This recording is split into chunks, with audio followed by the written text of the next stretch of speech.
Hello one and all, welcome back to Star Fox Assault. As far as I can tell, we have just about covered single mode, minus the survival mode itself.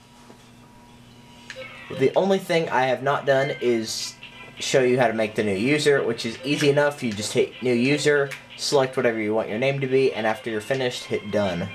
Easy enough. Did it say something else though I might have missed? Oh, yeah, change letter set with L and R, but you can also switch between that here. So, you don't really have to do that. You can make a lot of usernames. I mean, a lot. If you go to options mode here, you can tell. User settings, you got plenty of blocks here. 1, 2, 3, 4, 5, 6, 7, 21, 20, somewhere around that. All the other things are in options mode. I've already explained it. You got your single mode records. And that's for each individual character, because this one says the mission total is 4864, but the one I actually worked on is over 14,000, so obviously there's a big difference there. Then you have your versus mode records for how long you've played for each one, etc. Your sound between stereo and mono, obvious, right there.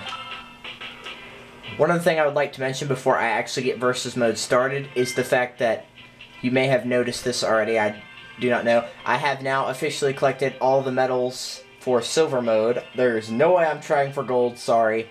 But that means I have unlocked the bonus game, and so I will be playing that later on. And since I've already covered options, I will do that directly after versus mode. But for now, let's get into versus. Now, I apologize in advance because I only have one GameCube controller, so you'll have to give me a minute to switch out between connections. But before we start, I haven't unlocked everything, so don't get me wrong there, but, you know. You have simple maps. There are actually 5 total. I only have the first 3.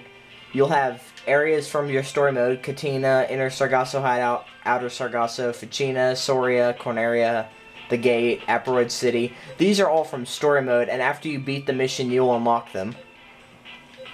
And now the difference between all of these here is you'll see, for example, the space station, the Great Fox, let's see, the Outer Sargasso Hideout. These are only Arwing only missions, as judged by the fact that you see Arwing right there.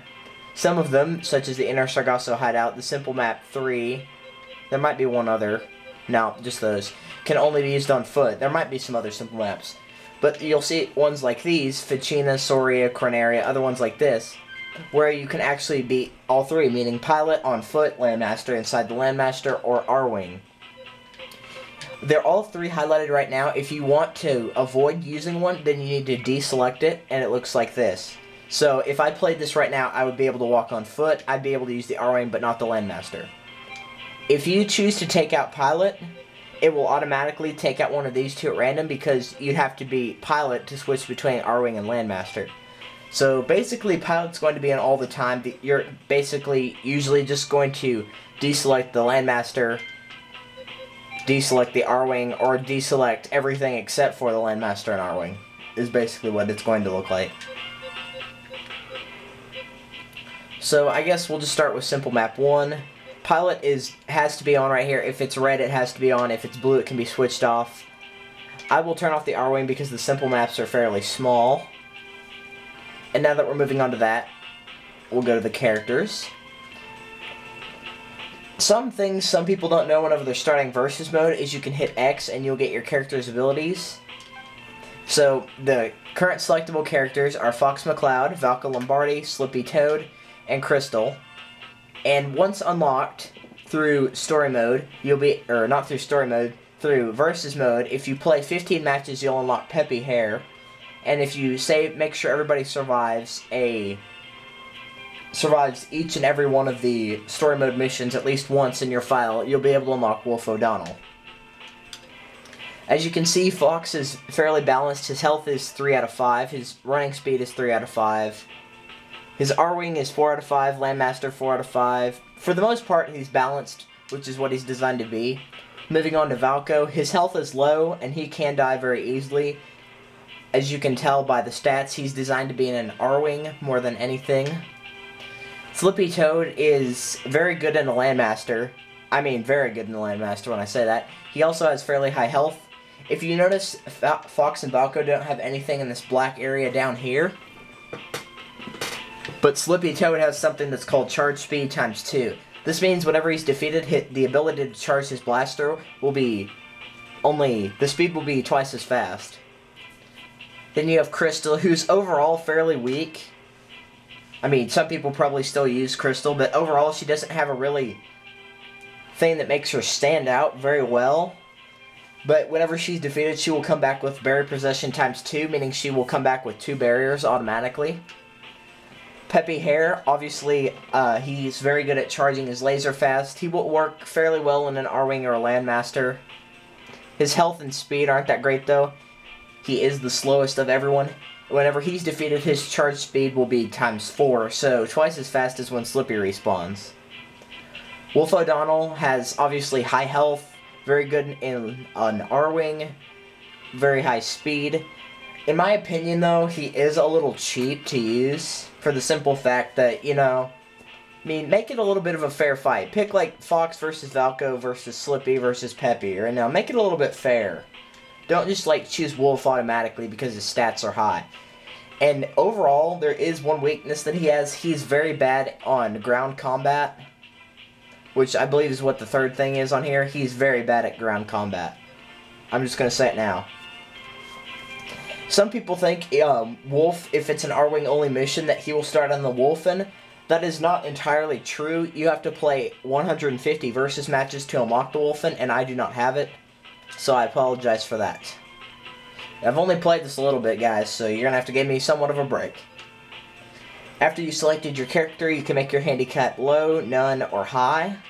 If it's at none, if everybody has it at none, it'll be even. Low would be, I'm guessing, you'd start with a kill. I'm assuming high, you'd start with 2. The idea is the first to 3 kills. And then you choose your character, and wait for the next person to select their character. And now I have to move this from slot 1 to slot 2. And since I'm recording at 11:30 at night, I can't see. There we go. I'll just leave. Oh, you can't use the same name twice, by the way. And it doesn't matter which file you use, it'll always be the same. For overall, like, you'll still have Peppy and Wolf, even if the person's name in question doesn't have them. Once they're unlocked for everybody. Actually, really quickly, let me clarify the handicap. So if we have it on low here, we'll see if he starts out with a kill. But for now, we start out with simple map 1. And obviously, after you selected your character, you can start. This gives you a bit of an overhead view. I do not know why that laser upgrade is there, because that's for R-Wings only. And because I turned the R-Wings off, there's no reason for it. But oh well. So go ahead and press start. It looks like he does not start off with a kill. I mean, the handicap's different for each game, so I'm not entirely sure.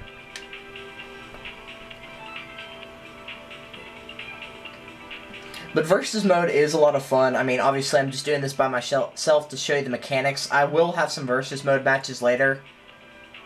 But due to the fact that the TV screen had little black areas in it, I'm going to record it on this one instead, because I hope it will work better.